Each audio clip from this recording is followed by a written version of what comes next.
اچھا اسی طریقے سے زمانہ ماضی میں پاسٹ میں ایک اور گیم آیا تھا بلو ویل کے نام سے تھا، جس میں وہ ڈھونڈنے کے لیے نکلتے تھے نا. جی جی جی، اس میں بھی آخر میں اموات واقع ہوئی ہیں. تو میں سمجھتا ہوں کہ ایسا گیم کہ جس میں ذہنی فٹنس ہو، تھوڑا سا بچے کا ذہن کھلے، ماں باپ کو اس کا خیال کرنا چاہیے، اس کا وقت دینا چاہیے. لیکن یہ راتیں بھائی عبادت کے لیے ہیں، یہ راتیں قرآن کی تلاوت کے لیے ہیں، کہ ان راتوں کو ضائع نہ کریں، ان راتوں کو عبادت میں گزاریں. پورا سال کھیلتے رہیں، جب کھیل کا وقت ہو اس میں کوئی حرج نہیں ہے. صحیح. مفتی عامر صاحب اگلا سوال بھی آپ سنیے گا اور بتائیں. جی سنائیے گا. جی ایک بات کہہ رہے ہیں کہ وہ کھیل جو ذہن کو بند کرے، وہ کھیل جو لڑائی جھگڑوں کی طرف لے جائے، وہ کھیل جو بے حیائی کی طرف لے جائے، ذہنی خرافات کی طرف لے جائے، اس کی اجازت نہیں ہے. صحیح. جی سنائیے گا بیٹا اگلا سوال. السلام علیکم ورحمۃ اللہ وبرکاتہ. میں کلثوم ناروے سے بول رہی ہوں. ایک تو سجدہ سہو، اس کی تھوڑی وضاحت، اور اگر کوئی اتنا پتہ بیمار ہے کہ پتہ ہے کہ آگے روزے بھی نہیں رکھ سکتا، تو اس نے کسی کو دے دیا روزے رکھانے کے لیے، تو اس کا صحیح طریقہ یہی ہے کہ نہیں؟ اللہ آپ کو جزائے خیر دے. جی بہت شکریہ. ایک تو سجدہ سہو کے بارے میں پوچھے، آپ بتائیے گا، پھر میں اگلا سوال ہی بتاتا ہوں. بسم اللہ الرحمن الرحیم. وسیم سجدہ صاحب یہ لازم آتا ہے نماز میں جب کوئی واجب ترک ہو جائے. صحیح ہے. یعنی نماز کے فرائض ہوتے ہیں، وہ اگر ترک ہو جائے نا، تو قرات چھوڑ دی، قیام چھوڑ دیا، سجدہ چھوڑ دیا، تو سجدہ صاحب نہیں، پھر نماز دوبارہ سے. ٹھیک ہے. لیکن واجب ترک ہو جائے، مثال کے طور پہ قاعدہ اولیٰ میں بیٹھنا چھوڑ دیا، ٹھیک، تو پھر اس کی جگہ پہ سورہ فاتحہ ترک ہو گئی، تو اس کی جگہ پہ آپ سجدہ سہو کر سکتے ہو. آخری قاعدے کے اندر ایک جانب یعنی دائیں طرف ایک سلام پھیریں گے اور 2 سجدے کریں گے اتحیات کے بعد، اور پھر سے اتحیات سے لے کے درود شریف تک مکمل پڑھیں گے اور سلام پھیر دیں گے. یہ اس کا طریقہ کار. ٹھیک ہے. اور دوسرا پھر آپ فقہ جعفریہ کے عنوان سے بتا دیجیے گا. دوسرا انہوں نے پوچھا ہے کہ کوئی بیمار ہے اور اس کو اندازہ ہو گیا کہ اب میں روزے نہیں رکھ پاؤں گا، تو پھر کیا وہ کسی کو پیسے دے کر روزے رکھوا سکتا ہے؟ فقہ حنفی کے مطابق تو یہ ہے کہ پھر وہ کسی کو اس کا فدیہ دے دے. روزے رکھوانے کی ضرورت نہیں ہے نا. ٹھیک ہے. کسی ضرورت مند کو فدیہ دے دے، شرعی فقیر کو، تو اس کا اللہ تعالیٰ نے یہی حکم دیا ہے، تو اس کی طرف سے روزہ ساقط ہو گیا. اب مجھے اس میں اگر کوئی شخص بیمار ہے اور وہ اتنا بیمار ہے جس کی آپ ڈیٹیلز بتا چکے ہیں کہ اس پر روزہ ساقط ہے، اور فائنینشلی اتنا اسٹرانگ نہیں ہے کہ فدیہ دے سکے، تو اس پر روزے تو ساقط رہیں گے نا؟ یعنی یا کیا اگر وہ فدیہ دینے کے قابل نہیں ہے تو؟ جی ہاں، اللہ تبارک و تعالیٰ قبول فرمائے گا. روزہ بھی نہیں رکھ سکتا اور اس کے پاس اتنا مال بھی نہیں ہے. نبی کریم علیہ السلام کی بارگاہ میں ایک شخص آیا تھا، ایسے ہی آیا تھا. اچھا. اس نے روزہ جو ہے وہ توڑ دیا تھا. اس کے اوپر کفارہ لازم آیا تھا 60 روزوں کا. تو نبی کریم علیہ السلام نے کہا کہ آپ کو 60 روزے رکھنے. اس نے کہا میں نہیں رکھ سکتا. تو کہا کہ پھر آپ جو ہے وہ فدیہ دے دو. صحیح ہے. تو اس نے کہا کہ فدیہ جو ہے وہ بھی نہیں دے سکتا، میرے پاس اتنا مال نہیں ہے. تو کہا بیٹھ جا. ایک شخص آیا، اس نے جو ہے وہ کچھ مال دیا. تو نبی کریم علیہ السلام نے کہا یہ لے لے اور تو ہی رکھ لے. یعنی کسی کو دینے کی ضرورت ہی نہیں ہے کیونکہ وہ ضرورت مند تھا. تو اللہ تبارک و تعالیٰ لا یکلف اللہ نفسا الا وسعہا. ہمیں اپنے دین کے مزاج کو سمجھنا چاہیے کہ جہاں تکلیف ما لا یطاق ہو تو اللہ تبارک و تعالیٰ اپنی رحمت متوجہ کر کے ایک استثناء دے دیتا ہے، ایک ایکسیپشن دے دیتا ہے. سوال بالکل ٹھیک. سجدہ سہو کس عنوان سے فقہ جعفریہ میں؟ بسم اللہ الرحمن الرحیم. ظاہر ہے کہ سجدہ سہو کا عنوان خود سیلف ایکسپلینیٹری ہے کہ کوئی سہو ہے تب سجدہ کیا جائے گا. تو کوئی چیز بھولے سے اضافہ ہو جائے یا کمی ہو جائے، کبھی بات کر لی دھیان نہیں رہا، یا مثال کے طور پر فرض کیجئے کہ ایک سجدہ مس ہو گیا، بھول گئے، اگر دونوں سجدے بھول گئے تو پھر تو نماز باطل ہو جائے گی. یا اسی طریقے سے فرض کیجئے کہ تشہد وہ بھول گئے. ان صورتوں میں بیجا سلام ہے، بیجا کلام ہے، یہ وہ کیفیات ہیں کہ جس کے اندر انسان کو سجدہ سہو کرنا ہوتا ہے. اس کا طریقہ کار جو ہمارے پاس ہے وہ بھی 2 سجدہ سہو کا ہی ہے. اور طریقہ کار یہ ہوگا کہ انسان سجدے میں اپنی پیشانی کو رکھے جس طرح سے عام سجدہ کیا جاتا ہے. ایک خاص ذکر اس کے اندر 2-3 آپشنز ہیں، بڑا آسان سا. اس کے اندر یہ ہے کہ بسم اللہ و باللہ، اللہم صلی علی محمد و آل محمد، یہ سجدے میں پڑھے. پھر اس کے بعد بیٹھے، پھر واپس سجدے میں جائے، یہی ذکر تکرار کر لے جو آسان سا ہے. پھر اس کے بعد بیٹھے، تشہد پڑھے، سلام پڑھے، اللہ اللہ خیر صلی اللہ، سجدہ سہو مکمل. اس سجدہ سہو کے لیے بھی وضو کی شرط ویسے ہی لازمی ہے جیسے نماز کے لیے ہے؟ یقیناً وضو کرنا اور یہ تمام تر چیزیں وہ ہیں کہ جس کے اندر بہت سے فقہا نے اس کی تاکید کی ہے، لہٰذا اس کی رعایت کرنی چاہیے. بعض نے گنجائش بھی دی ہے اس کے اندر. اس میں ترتیب کتنی امپورٹنٹ ہے کہ نماز ختم کرتی فوراً ہوگا سجدہ، یا؟ جی ہاں، اچھا فوراً ہوگا، اور اگر یہ بھی بھول جائے یعنی سجدہ سہو میں بھی سہو ہو جائے، سہو میں سہو ہو جائے گا، تو جب یاد آئے تب اس کو انجام دے، تب انجام دے. اچھا اور جو دوسرا سوال تھا روزے والا، روزے کے اندر سمپل سا مسئلہ، یہ تو قرآن مجید کے اندر آ گیا، وَعَلَى الَّذِينَ يُطِيقُونَهُ فِدْيَةٌ طَعَامُ مِسْكِينٍ، تو اس کے اندر تو یہی ہوگا کہ اگر وہ روزہ رکھنے کی پوزیشن میں نہیں ہے یا تو وہ بعد میں قضا کرے، لیکن اگر وہ پورا سال ہی مریض رہتا ہے یا اس کی پوزیشن یہ ہے کہ ابھی سے پتہ ہے کہ سارا سال میں نے مریض رہنا ہے، تو پھر اس کے بعد فدیے کی ذمہ داری ہے، جو 3 پاؤ آٹا اگر دے دیا جائے کسی بھی غریب کو پر روزہ ایک روزے کے حساب سے تو وہ کافی ہے. زیادہ بڑھایا جائے تو اور بھی اچھا ہے، تطوع ہے، اس کو پسند کیا گیا ہے، لیکن اگر اتنا بھی کر لیا جائے تو کافی ہے، اور اگر یہ بھی وہ نہیں کر سکتا تو جب آ جائے تب کر لے. اچھا ٹھیک، صحیح. شجاع صاحب ایک سوال ذرا سنیے گا، ایک اسپیسیفک سوال ہے لیکن اگین معاشرے میں اس طرح کے جو توہمات وغیرہ ہوتے ہیں، آپ اس کا ایک جنرل بھی اوپینین اس پہ دے دیجیے گا، سنائیے گا ذرا. نماز کو نماز ادا کرنے کے بعد جو سائڈ سے جو فرسٹ نکڑ ہوتی ہے دائیں ہاتھ والی، اس کو کیا مطلب فولڈ کرنا لازمی ہوتا ہے؟ جائے نماز کو نکڑ دائیں جانب والی اس سے موڑنا لازمی ہوتا ہے. میں نے بھی سنا بھائی اٹھا لیا کرو، شیطان آ کے نماز پڑھ لیتا ہے، اور اس طرح کی اور بھی باتیں، کنگا گر گیا، یہ ہو گیا، وہ ہو گیا، تو یہ کیا ہے؟ بسم اللہ الرحمن الرحیم. اگر تو شیطان آواز ذرا اگر بڑھا سکیں شجاع بھائی. جی اگر تو شیطان آ کے سجدہ کرنا شروع کر دے تو ہماری تو بڑی زندگی آسان ہو جائے گی. اچھا ویسے بھی سجدہ سہو پر بات آئی تھی، مفتیان کرام مجھے توصیف فرما دیں گے. غالباً احادیث سے معلوم ہوتا ہے کہ جب بندہ سجدہ سہو کرتا ہے تو شیطان بڑا پریشان ہوتا ہے کہ بندے سے خطا ہوئی اور بندہ اللہ کی طرف رجوع کر رہا ہے اور 2 سجدے کر رہا ہے، تو شیطان سر پکڑ کے گویا کہ بیٹھ جاتا ہے. تو گویا سجدہ سہو کا فقہی مسئلہ تو آیا، لیکن اس کی جو برکات ہے کہ اللہ تعالیٰ شیطان کے حملوں سے محفوظ رکھے گا انشاءاللہ تعالیٰ، وہ تو ایک ذرا اس کا ایک بینیفٹ ہے. صحیح ہے. جہاں تک اس بات کا تعلق ہے، ایسی بہت ساری خود ساختہ چیزیں ہم نے اختیار کر لیں، اور ہمارا دین بہت پیارا بھی ہے، اور وہ علم کی دلیل کی بنیاد پر چاہتا ہے کہ ہم کوئی فکر، سوچ، نظریہ، عقیدہ اور عمل اختیار کریں.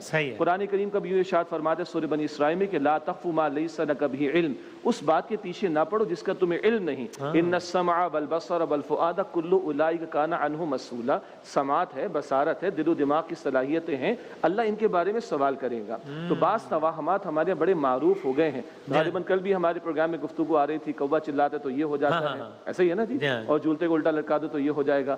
بلی راستہ کاٹ گئی پھر تو، اور سوال ہے کہ بلی کا پورا چکر لگا لے گی تو کیا پوری زندگی وہیں پہ بیٹھے رہیں گے؟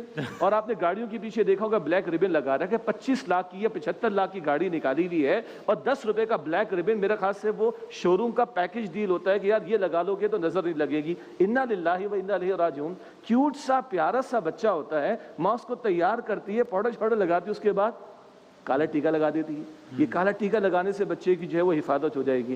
کیا رسالت مآب صلی اللہ علیہ وسلم نے تعوذ جو ہمیں سکھایا، سورۃ الفلق سکھائی، سورۃ الناس سکھائی، وہ پڑھ کے دم نہیں کر سکتے اپنے بچوں کے اوپر. معلوم یہ ہوا کہ ہم نے کچھ خود ساختہ باتیں اختیار کر لی، کبھی کچھ وہ چیزیں جو شاید ہندوانہ تہذیب کے اثر ہمارے آ گئی، اور کچھ معاشرے کے چلن ایسے بن گئے. اصولی بات یاد رکھنی چاہیے، جیسے غالباً کل بات آئی تھی، کسی شے میں نحوست کا معاملہ نہیں ہوا کرتا، یہ ہمارے گناہوں کی نحوست ہوا کرتی ہے، گناہوں کے اثرات ہوا کرتے کہ جن کی وجہ سے مصائب آیا کرتے ہیں. تو مسلمان ہو اور وحی کا پابند ہو تو اس کو اپنے علم، اپنے عقیدے کو، نظریے کو، سوچ کو، فکر کو صحیح علمی دلیل کی بنیاد پر قائم کرنا چاہیے. باقی یہ کہ کہیں جائے نماز بچھایا گیا اور وہاں پر لوگوں نے آ کر بیٹھنا ہے، کوئی اور آپ نے معمولات کرنے ہیں تو آپ جائے نماز لپیٹ کر رکھ دیجئے، کوئی حرج کی بات نہیں ہے. لیکن اس کے ساتھ اس طرح کے توہمات وابستہ کرنا یہ مناسب نہیں. صحیح. ایک ہم راؤنڈ اور کر لیتے ہیں کوئکلی. ایک سوال سنائے گا مفتی صاحب، آپ سہیل صاحب جی سنائیے گا. ہاں بات کریں اسلام آباد سے. میرا یہ کوشچن تھا کہ جب ہم لوگ نماز پڑھ رہے ہوتے ہیں اور جس جگہ ہم لوگ نماز پڑھتے ہیں اس جگہ کوئی اور شخص آ کے ہمیں دیکھ لیتا ہے، کوئی بھی آ کے ہمارے ریلیٹیو میں سے، ہمارے فرینڈس میں سے آ کے ہمیں دیکھ لیتا ہے، تو وقتی طور پہ ہماری دل میں تھوڑی سی خوشی ہوتی ہے کہ چلو اس کے سامنے ہمارا امپریشن اچھا پڑ گیا. اکثر تھوڑا سا اس طرح خوشی ہو جاتی ہے. تو کیا یہ چیز یا کاری میں شامل تو نہیں ہوگی اگر آپ میں اس نیت سے نماز نہیں پڑھ رہے لیکن وہ آ کے کوئی شخص آپ کو دیکھ لیتا ہے تو وہ وقتی طور پہ خوشی ہو جاتی ہے دل میں کہ آپ کسی کے سامنے آپ کا امپریشن اچھا پڑ گیا ہے، تو یہ چیز سیاکاری میں شامل تو نہیں ہوگی؟ انہوں نے دل کی بات کی ہے کہ بھائی سچی بات ہے، نماز اگر میں پڑھ رہی ہوں اور کوئی آ کے دیکھ لیتا ہے تو مجھے ایک لمحے کو اچھا محسوس ہوتا ہے کہ چلو اس کی نظر میں میرا ایک امپریشن اچھا پڑا، تو اس سے میری نماز تو نہیں چلی گئی، یعنی ریاکاری کی ڈیفینیشن میں تو نہیں آ گیا ہے. دیکھیں قرآن کریم میں ہے کہ جو اپنا مال ينفقون اموالهم فی سبیل اللہ، کہ اللہ کی راہ میں خرچ کرتے ہیں رعاء الناس، لوگوں کو دکھانے کے لیے، تو وہ آخرت پر ایمان نہیں رکھتے، ان کا اللہ پر ایمان ہے نہ آخرت پر۔ یہ بات تو طے ہے کہ کوئی بھی نیک عمل دکھانے کے لیے آپ کر رہے ہیں تو روز قیامت اللہ رب العالمین فرمائے گا کہ جس کو دکھانے کے لیے تم نے کیے نا، جاؤ اس سے اجر لو، میں تمہیں کوئی اجر عطا نہیں فرماؤں گا۔ اچھا اب میں اسی بات کی طرف آ رہا ہوں، میں دونوں حدیثیں پیش کروں گا۔ ایک وہ حدیث کہ جس میں صحابہ کرام مسیح دجال کا ذکر کر رہے تھے، آقا علیہ السلام تشریف لائے اور فرمایا کہ میں تمہیں اس سے بڑی علامت نہ بتاؤں؟ عرض کی یا رسول اللہ بالکل بتائیے۔ فرمایا کہ اس سے بڑی علامت یہ ہے کہ کوئی بندہ خشوع اور خضوع کے ساتھ نماز پڑھ رہا ہوگا، یہ تو اچھی بات ہے۔ فرمایا کہ لوگوں کو دکھانے کے لیے تو یہ عبادت قابل قبول نہیں۔ ایک شخص نے عرض کی یا رسول اللہ ہمارے دل میں کوئی ریاکاری نہیں ہے، ہم اللہ کی رضا کے لیے پڑھ رہے ہیں، لیکن کوئی آ کر دیکھتا ہے تو ہمیں خوشی ہوتی ہے۔ یہ میری بہن کی بات ہے، کوئی آ کر دیکھتا ہے تو ہمیں خوشی ہوتی ہے کہ اس نے ہمیں اللہ کی عبادت میں دیکھا۔ فرمایا کہ یہ ریاکاری نہیں ہے۔ ہاں صحیح، ٹھیک ٹھیک، بالکل صحیح۔ اب یہ بھی مفتی عامر صاحب اسی بات، جی جی بڑا باریک فرق ہوا جو مفتی صاحب نے ہاں ہاں ہاں بالکل انما الاعمال بالنیات، صحیح بالکل صحیح۔ ایک سوال یہ بھی مجھ سے کسی نے کہا تھا کہ آپ علماء کرام سے پوچھے گا کہ وہ کئی شخص کہتا ہے کہ بھائی دلوں کے ہاتھ والا جانتے نہیں، میں اس نیت سے ذرا نماز مثلاً اعلانیہ پڑھ لیتا ہوں کہ میں میرے آس پاس کے جو دوست وغیرہ ہیں میں ان کو وربلی زیادہ کہتا ہوں تو وہ ذرا مذاق اڑاتے ہیں کہ یار صاحب تم بتاؤ گے میں نماز پڑھنی ہے، تو میں نماز کا وقت ہوتا ہے تو میرے پاس آپشن ہوتا ہے کہ مثلاً میں گھر کے کمرے میں ہی پڑھ سکتا ہوں، لیکن وہ اس جگہ پڑھتا ہوں کہ جہاں وہ سب، اور میری نیت سے بھی ہوتی ہے کہ اکثر لوگ دیکھ کر ذرا قائل ہو جاتے ہیں۔ میرا مقصد کوئی شیخی بگاڑنا نہیں ہوتا کہ میں بڑا میں نمازی ہوں، لیکن مجھے ہوتا ہے کہ مجھے پڑھتا ہوا دیکھ لیں گے تو شاید ایک آدھ کوئی اور بھی آ جائے کہ چلو یار یہ بھی ٹھیک ہے، یہ ریاکاری کی اس میں تو نہیں آئے گا؟ نہیں، بالکل ریاکاری میں نہیں آئے گا۔ ویسے بھی وسیم بھائی جو فرائض ہوتے ہیں نا، اس کو سب کے سامنے ادا کرنا ریاکاری نہیں ہے، نوافل کو لوگوں کے سامنے کرنے میں امکان ہے اداکاری کا۔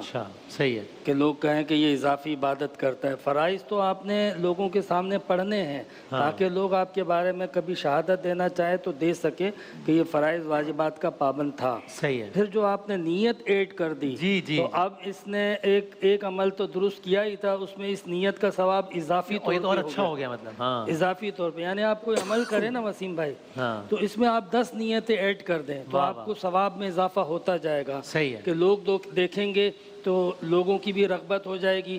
میں اگر سب کے سامنے نماز پڑھوں گا تو لوگ جو ہے وہ جو بری باتیں کریں اس سے رک جائیں گے، اس کی بھی آپ کو اجر و ثواب مل جائے گا، بھلے وہ نہ رکیں لیکن آپ کو نیتوں پہ ثواب بڑھتا جائے گا بڑھتا جائے گا۔ سبحان اللہ۔ جی جی جی، جو ایک اس کے اندر مفتی صاحب کی بات پر ایک تھوڑا سا اضافہ، جی جی بالکل پوری تائید کے ساتھ، صحیح کہ جو قرآن مجید کے اندر لفظ استعمال ہوا ہے نا اقیم الصلاۃ، کہ نماز قائم کرو، تو یہ پڑھنے سے آگے کا معاملہ ہوا نا، اس میں اس ماحول کو نمازی بنانا کہ جس کے ذریعے سے خشیت پروردگار، خوف پروردگار کہ ہم خدا کے محضر میں ہیں، ایک ماحول بننا۔ ایون آپ اذان کو اگر دیکھیں تو اس میں کال ہی تو ہے، دعوت دی جا رہی نا، حی علی الصلاۃ، آؤ نماز کی طرف، یعنی ہم بھی پڑھتے ہیں تم بھی پڑھو، سب مل کر پڑھتے ہیں۔ تو کیا ہی اچھا ہو کہ اس موقع پر ایک جماعت کا سا اہتمام ہو جائے۔ اگر وہ نہیں ہو سکتا تو کوئی بات نہیں، انڈیویجلی بھی پڑھ کر اس ماحول کے اندر ایک روحانی شائستگی اور پاکیزگی اس کا ایک فیکٹر ہے کہ جس کو ایڈ کیا جاتا ہے۔ زبردست۔ اور اسی گفتگو آپ کنکلوڈ کیجیے گا، ایک طرف ہم یہ بھی سنتے ہیں کہ امر بالمعروف یعنی واجبات میں سے کہ بھائی کرنا ہے آپ نے،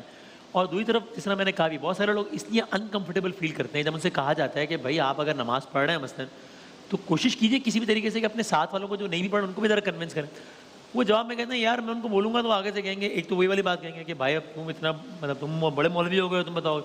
دوسرا ہے کہ وہ کہتے ہیں میں خود بھی گناہ گار آدمی ہوں نا، وہ کہتے ہیں وہ مجھے بتائیں گے یار ہمیں نہیں پتا تم اور کیا کیا کرتے رہے، تو جاؤ یار اپنا کام کرو، تو ہمیں نہ بتاؤ بھائی اپنے معاملہ ٹھیک۔ تو اس لیے میں چپ ہی رہتا ہوں کہ یار بس ٹھیک ہے، پھر تو کیا کریں، امر بالمعروف کا معاملہ کہاں تک کا ہے یا نہیں ہے انل منکر کا؟ جی جی دیکھیے، اس کو امر بالمعروف کے اعتبار سے بھی سمجھیں اور اس کو ایک اور پہلو سے بھی سمجھیں کہ رسول اللہ علیہ السلام نے فرمایا کہ تم مومن نہیں ہو سکتے جب تک کہ اپنے بھائی کے لیے وہی بات پسند نہ کرو جو تم اپنے لیے پسند کرتے ہو۔ میں چاہتا ہوں اللہ کی جنت مجھے مل جائے، میں چاہتا ہوں کہ اللہ مجھ سے راضی ہو جائے، تو میرے ایمان کا تقاضا ہے کہ میں اپنے گھر والوں کے لیے، دوست احباب کے لیے، قرب و جوار کے لوگوں کے لیے بھی پسند کروں۔ دوسری بات، اگر یہ کام میں نے چھوڑ دیا تو کل یہ معاشرہ مجھ پر حاوی ہو جائے گا۔ آج اگر اللہ کی توفیق سے میں کھڑا ہوں اور اگر میں نے یہ کام چھوڑ دیا، نیکی کی دعوت دینا، بدی سے روکنا، دوسروں کو بھی آن بورڈ لینا، تو کل یہ ماحول میرے لیے فیوریبل نہیں رہے گا اور خود میرے لیے نیکی پر کاربند رہنا مشکل ہو جائے گا۔ رسول اللہ علیہ السلام نے فرمایا اسی امر بالمعروف کے تعلق سے، ایک جہاز ہے، اس کے اندر پہلی منزل پہ کچھ لوگ ہیں اور کچھ لوگ نیچے عرشے کے اوپر ہیں، اور نیچے والوں کو پانی لینا ہوتا ہے، وہ اوپر جا کر پانی لیتے ہیں، پھر وہ سوچتے ہیں کہ بار بار ہم اوپر جاتے ہیں پانی لینے کے لیے، کیوں نہ یہیں پہ سوراخ کر لیں، پہنے میں پانی نکال لیں۔ اب اگر اوپر والے کہتے ہیں جاتے ہیں تو جائے، پرائے پھڈے میں معاملہ ڈالیں گے، بچیں گے تو وہ بھی، اب اگر اوپر والے نہیں روکیں گے تو بچیں گے، نیچے والے تو جائیں گے، ان کو بھی لے کے ڈوبیں گے۔ تو مجھے خود اپنے آپ کو بچانے کے لیے بھی نیکی کی دعوت دینی، بدی سے روکنے کی کوشش کرنی ہے، تاکہ میں بھی قائم رہ سکوں، اور کل اللہ مجھ سے بھی پوچھے گا بھائی تمہیں سامنے والا اگر یہ کہے کہ بھائی تم یہ فلاں فلاں گناہ خود نہیں کرتے ہو جو ہمیں کہہ رہے ہو نماز پڑھو، تم یہ کام نہیں کرتے، تم یہ بہت اچھی بات۔ اگر سامنے والے مجھے توجہ دلا رہے تو میں اللہ کا شکر ادا کروں کہ میں اکیلا اپنی اصلاح کی فکر نہیں کر رہا، 10 اور لوگ بھی ہیں، اچھی بات ہے، مجھے انوائٹ کریں، اچھی بات ہے، وہ توجہ دلائیں اور ان کا میں شکریہ ادا کر کے یار اس میں تو تم میرے ساتھ چلو، پھر جو تم باتیں کہتے ہو انشاءاللہ میں بھی کوشش کر لوں گا۔ بالکل میں اس کی تائید کرتا ہوں، لیکن تھوڑا سا یہ ہے، ایک بات ذہن میں آئی کہ درجہ بندی ہے کہ تم میں سے کوئی برا کام ہوتا ہوا دیکھے، اسے چاہیے کہ ہاتھ سے روکے، اس کی استطاعت نہیں تو منہ سے روکے، اس کی بھی استطاعت نہیں تو کم از کم دل میں برا جانے۔ اچھا، ادعو الی سبیل ربک بالحکمہ، حکمت بھی تو کسی چیز کا نام ہے نا۔ آپ نماز کے ٹائم سینے چڑھا کر چل میرا بھائی نماز پڑھنے کے لیے آ جا، تو نماز پڑھتا ہی نہیں کبھی، اسے پڑھنی بھی ہوگی کبھی نہیں پڑھے گا۔ حکمت کے ساتھ، محبت کے ساتھ بولیں۔ دیکھیں وَذَكِّرْ فَإِنَّ الذِّكْرَى تَنفَعُ الْمُؤْمِنِينَ، نصیحت کیجئے اچھے طریقے کے ساتھ کہ نصیحت ایمان والوں کو نفع دیتی ہے۔ جزاک اللہ، بہت نماز ہے، بہت شکریہ تمام علماء کرام کا۔ انشاءاللہ ایک مختصر نشست ہماری قرآن پاک پڑھنے کے عنوان سے سحر کے دسترخوان میں بھی ہوگی، کل کی کنٹینیوشن میں۔ ایک وقفے کے بعد دوبارہ حاضر ہوتے ہیں انشاءاللہ۔